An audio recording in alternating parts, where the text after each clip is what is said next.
in the continuation of our stories episodes. Today's story is a story. Maxwell loses a tooth. Follow and enjoy. Today's story, Maxwell loses a tooth. Maxwell put up his hand and waited for his teacher, Mrs. Gilbert, to notice him. "Do you have a question, Maxwell?" she asked. "It's more like a problem," Maxwell said. "I lost my tooth."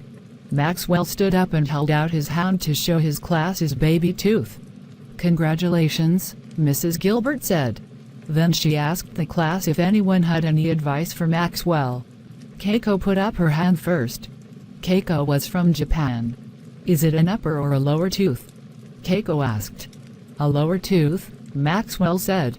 He opened his mouth and showed the class the empty spot in the bottom of his mouth.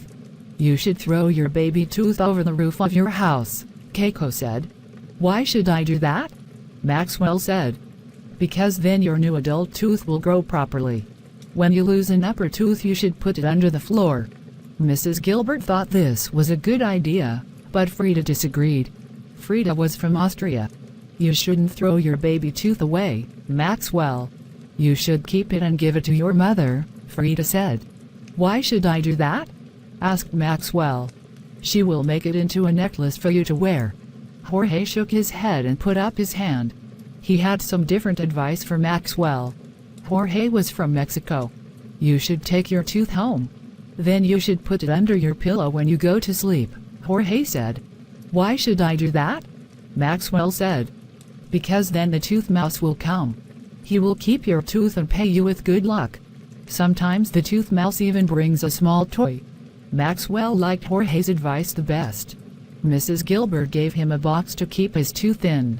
She didn't want him to lose his tooth again. "Whatever you decide, you should show your mother your tooth when you get home," Mrs. Gilbert said. When Maxwell got home he showed his mother the empty spot in his mouth. Then he opened the box and showed her his tooth.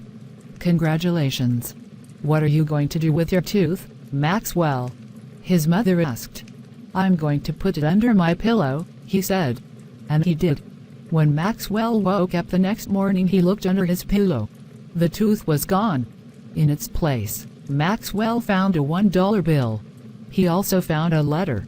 This is what the letter said. "Dear Maxwell, congratulations. You lost your first tooth. I will keep it forever. You should buy something nice for yourself with this money. Love, the Tooth Fairy." I should tell my class about the Tooth Fairy, Maxwell thought. Everyone should lose a tooth.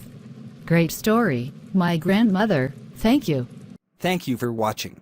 Tomorrow we meet with the sequel to the story of the Mouse and the Princess, and an interesting novel.